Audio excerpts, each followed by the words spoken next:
Jack, I think I'm in trouble. What kind of trouble? Should I start the car? Is Melody coming with us?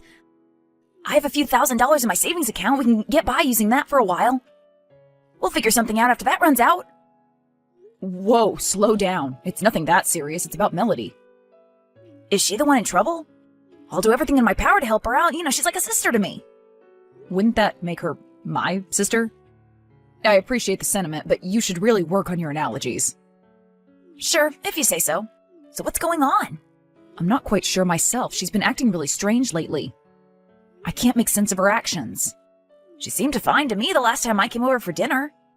What could have changed in 2 weeks' time? Well, it all started when she bought this weird antique jewelry chest. A jewelry chest? As in a storage box? No, that's the thing. It's not just an ordinary storage box. It's a small jewelry chest that she opens with a key. Okay, and that's really not that strange. But she doesn't keep jewelry in there.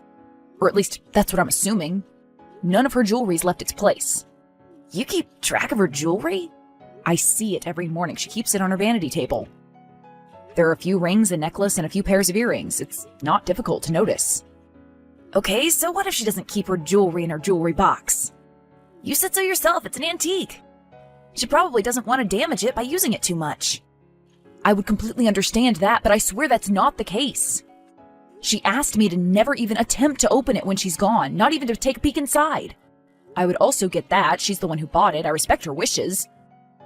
But, and this is the most bizarre part of this whole thing, every night when she thinks I've fallen asleep, she gets up, opens the chest, takes something out of it, and starts crying silently. All right, I agree. That is kind of strange. Have you asked her about it? I have, but every time I do that, she gets very defensive and says she doesn't remember doing that. At first, I thought she could have been sleepwalking, so I tried talking to her when she unlocked the chest, but she quickly locked the chest and went back to sleep. We've been living together for 3 years now, and she's never done anything like this before. What do you think she keeps hidden in there? Letters. I caught a glimpse of what she was holding, and I'm pretty sure it was a letter. I didn't want to jump to conclusions, but I'm starting to get worried. Do you seriously believe she'd ever cheat on you? Is that what you're insinuating? I don't think she'd cheat on you using love letters. I mean, come on, it's the 21st century, for God's sake. You just need to trust her more. I'm not saying that she's cheating on me. I'm just worried that she may be in trouble. I don't understand why she doesn't feel like confiding in me. Well, you already tried asking her directly. How about you just open that box? I can't do that. Why not? Well, she asked me specifically not to look. I promised her I wouldn't. I have to honor my word. In that case, should I be the one to open it? I can come over when she's at work. That way you won't break your word. I don't think that's any better. Maybe I should try talking to her again. What makes you think it'll work this time? I don't see another way. All right, suit yourself. Jack, I have no idea what I'm supposed to do. It's only been getting worse and worse. Is this about Melody's jewelry chest again? Yes. She started sneaking glances at it throughout the day. Now I hear suppressed laughter at night instead of crying. She spends more and more time at work. I don't know what to make of any of this. Have you tried talking to her again? I have, but she keeps telling me not to worry about it and changes the topic. Have you tried opening the chest? No, I haven't. Where does she keep the key? She leaves the key in the lock after locking it. So all you have to do is turn it a few times? Maybe you should really just open it and take a quick peek. You can put it back the way it was and she'll never know. I can't do that. She's deliberately keeping the key in there to show me that she trusts me not to open it. What are you going to do then? Are you just going to keep quiet and ignore her eccentric behavior? I guess so. At least she's not crying anymore. Whatever she's been dealing with, it must have gotten better. I don't get it. Why do you keep texting me and then completely disregarding my advice? I'm sorry. I guess I'm only trying to vent. It's frustrating not knowing what's going on. Do you know what's really frustrating? Seeing you ignore the obvious solution. Well, I am sorry you feel that way. You should be.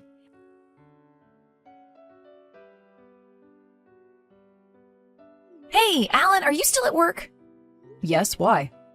I'm at your place. I didn't know you were planning on visiting us. I wanted to surprise you. Though I figured you'd be back by now. I finished work in a few hours.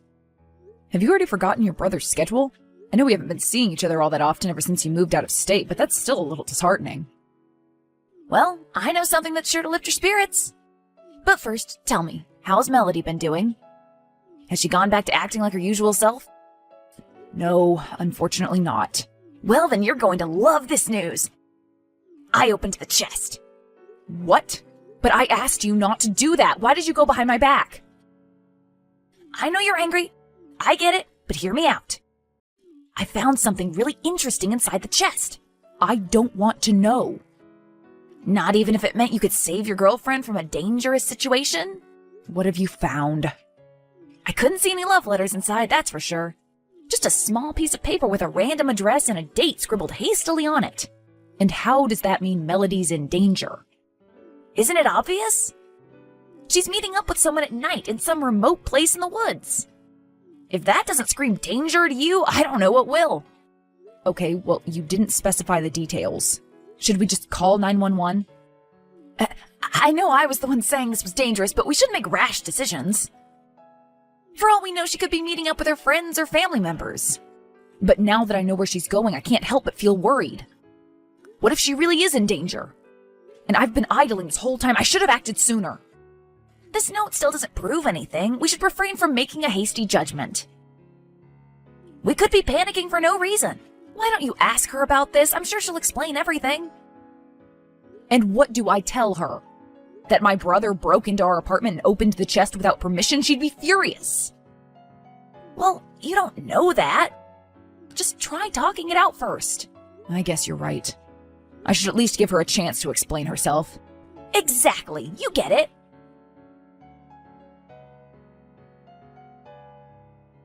Hey, honey, do you have a moment to talk? Sure, what is it? Is everything all right? Please tell me if anything's been bothering you lately. What could have possibly been bothering me? I'm not sure. I'm just a little worried about you, that's all. Are you sure you're all right? I know we've been having some confusing conversations recently. Yes, I'm certain. What about you? Is everything all right with you? Yes, of course. I've been struggling with a project, but I asked a coworker for help, and now I feel like a huge weight's been lifted off my shoulders. I'm glad you have such helpful coworkers. So am I. He's really been a godsend. Oh, but the thing is, I'll probably have to work late today. You don't mind that, right? I don't. But we were planning on going out for dinner tonight, and you could always take care of extra work tomorrow. I need to do this tonight. I'm so sorry. I feel really awful about this. I'll make it up to you another time. I promise. So you'll be at the office all night? Well, not all night, but most of it, yes. All right. You can still come over during my lunch break if you'd like. I miss you very much. I'd love to do that. Great! I can't wait to see you. Me neither. Until then, take care of yourself, okay? Okay, I'll do that. I love you. Love you too. I think she's really going to meet up with someone. It might just be her coworker, though. Her coworker? Where'd you get that information? She told me herself he's helping her out with her project. At least he's not a complete stranger. I see, but what if that was a lie, too? What if she made that story up? Do you think so? But why'd she do that? Do you think she might be in danger after all? There's only one way you can find out the truth. You need to drive there yourself and check. You can't seriously expect me to drive there all alone. How am I supposed to fight off potential threats? I don't see why you'd have issues doing that. I mean, Melody's doing it. I'd love to go there with you, but I can't get there in time. She clearly has an appointment. I don't. I could be jeopardizing both of our lives by showing up uninvited. Perhaps it's better if I ask her about it after she returns home. I can't believe what I'm hearing. It's not like I'm saying you should jump into action. It could just be a harmless meetup. You can park nearby and see if there's something suspicious going on. If you find the situation dangerous, you can dial 911 and let them handle it. I suppose I could do that. Of course you could. Do it for Melody's sake. All right, I'll do it. But I'm going to be on the phone with you the whole time, just in case. Oh, no, sorry, I can't do that. You know Claire's a light sleeper. It'd be insensitive of me to talk on the phone right next to her, and I can't really leave the apartment at night. Okay, then how about I text you throughout the night? Would that work for you? Sure, texting's fine. I'll get going then. All right. Be careful. Sure. I'm at the address. I can see her car parked outside. She must have gotten here early.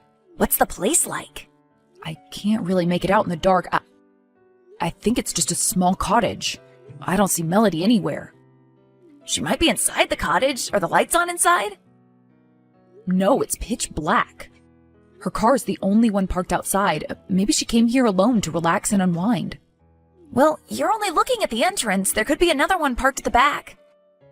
Should I circle it, or would that make my presence too obvious? It'd be too obvious. Do you hear any noise at all coming from the cottage? No, nothing. Then again, I am pretty far away and I am in the car, so... Maybe you should try calling Melody again. You could hear the sound of her ringtone. I really don't like this. I feel like a stalker. I should have just asked her up front. She could have easily lied to you. This way, at least you'll know she lied about staying at the office. I see your point, but even if I did call her, I doubt I'd hear her ringtone. And the cottage is pretty far away, and she usually keeps her phone on silent anyway. On silent? Really? Okay, now that's weird. Jack, please, this is a serious matter. I'm going to text her and see where she is. All right, do that. Let me know what she says, okay? I want to make sure everything's all right. Sure.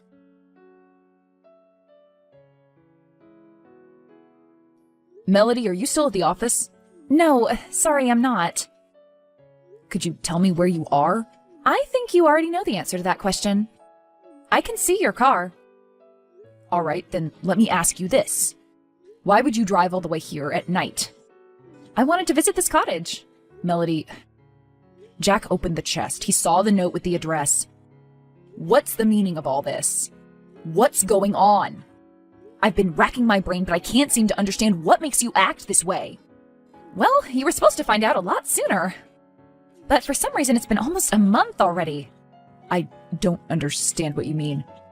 You really have the patience of a saint, Alan. You were supposed to open that chest in a day or two, max.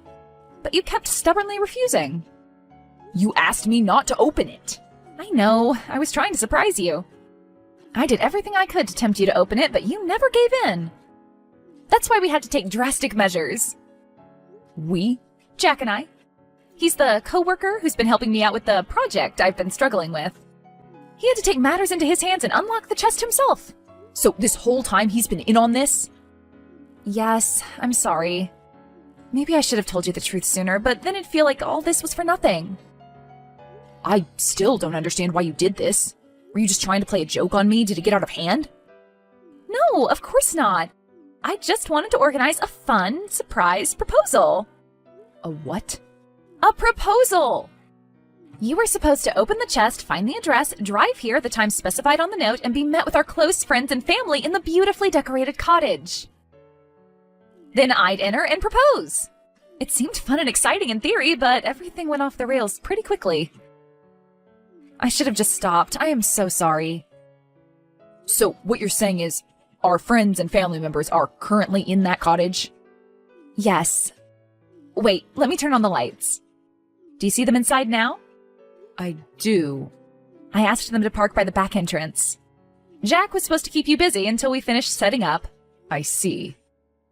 I get it. If you're angry, I do.